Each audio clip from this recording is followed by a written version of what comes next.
শুভ সকাল আমার প্রিয় বন্ধুরা।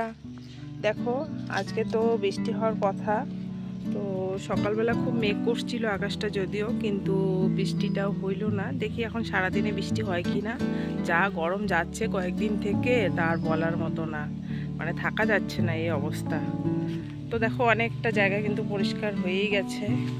তো আবারও আগামীকালকে আসবে কাজ করতে, এই 2 দিন আর মাঝে আসে নাই। তো তোমাদের একটা জিনিস দেখানোর আছে, সেটা বাড়িতেই আছে, দেখাবো তোমাদের।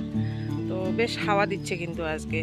তো ঘুম থেকে উঠতে তো আমার অনেকটাই দেরি হয়ে যায়, কারণ রাত্রি হয় অনেকটা ঘুমাতে ঘুমাতে। তো তার আগে যেটা জিনিস দেখাবো আমি, চলো দেখাই, আর তুলতেও হবে। তো এই জঙ্গলগুলো পরিষ্কার করা হয়নি, এই জঙ্গলগুলো কালকে পরিষ্কার করবে। মানে যেতে ভয় লাগে জানো তো, এতটা জঙ্গল। দেখো আমার গাছে কি সুন্দর কারকল হয়েছে। ও বাবা, যা শক্ত, এইভাবেই চিন্তা হবে।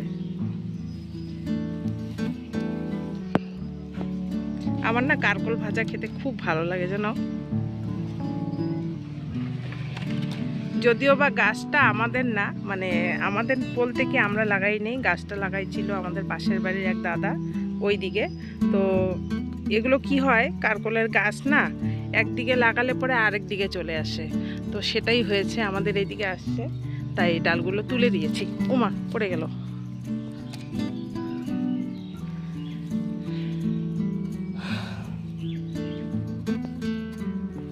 তো 4টাই হয়েছে, আর হয় নাই।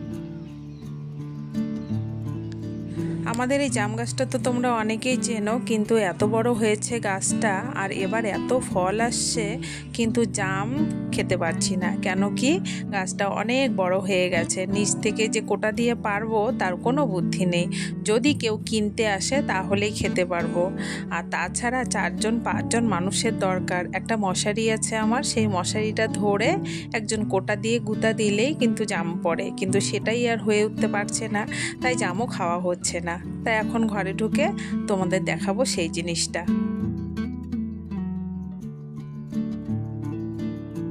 তো এই হলো সেই জিনিস, যেটা কিনা প্রায় 2.5 মাস পরে বাড়িতে আসলো, মানে বাড়ির জিনিস বাড়িতে আসলো। তো কালকে রাত্রিবেলায় নিয়ে আসছিল আমার বর, মানে যেখানে কাজ করতে দিয়েছে সেখান থেকে, মানে মানে যেখানে কাজ করতে দিয়েছে সেখানে একটা ছেলে কাজ করে, ওর বাড়ি বানেশ্বরে। তো ও নিয়ে আসে বাড়িতে, তারপর আমার বর গিয়ে রাত্রে নিয়ে আসছিল। আর বাবার বাইকটা ঘরেই আছে, তো সকালবেলা দিয়ে আসার কথা, দেখি কখন যায়। তো যাই হোক, কালকে বাইকটা নিয়ে আসলো, তো খুবই ভালো লাগলো।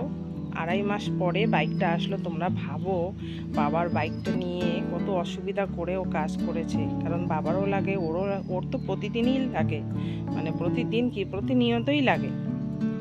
তো খুবই অসুবিধা হচ্ছিল বাইকটার জন্য। তো যাই হোক, নিজের বাইকটা এখন আসছে, খুবই ভালো লাগছে। ছেলে তো কালকে দেখে সেই চিৎকার, সেই আনন্দ, মানে বাবার বাইক আসছে বাড়িতে। তো বাইক ছাড়া ওর এক মুহূর্ত চলে না। তো যাই হোক, খুবই ভালো হলো।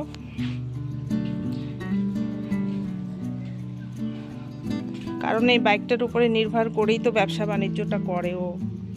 আর কালকে আর একটা কোম্পানির মাল এসছে, কিন্তু ঘরে একদমই জায়গা নেই, তাই এই বারান্দায় আর ওই বারান্দায় মালগুলো রেখেছি। কুচু কুচু, তুমি কি করছো? তুমি কি করছো গো?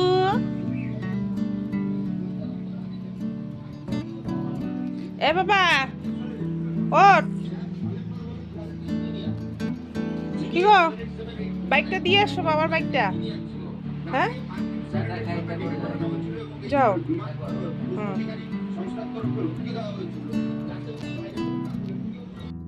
নিজের বাইক থাকলে একটা অন্য ব্যাপার, কিন্তু বাবার বাইকটা এতদিন চালিয়েছে ঠিকই, কিন্তু তবু মাঝে মধ্যে একটু অসুবিধা হতো, তাই আনতেও পারছিলাম না বাইকটা। প্রচুর টাকা লেগেছে বাইকটা ঠিক করতে।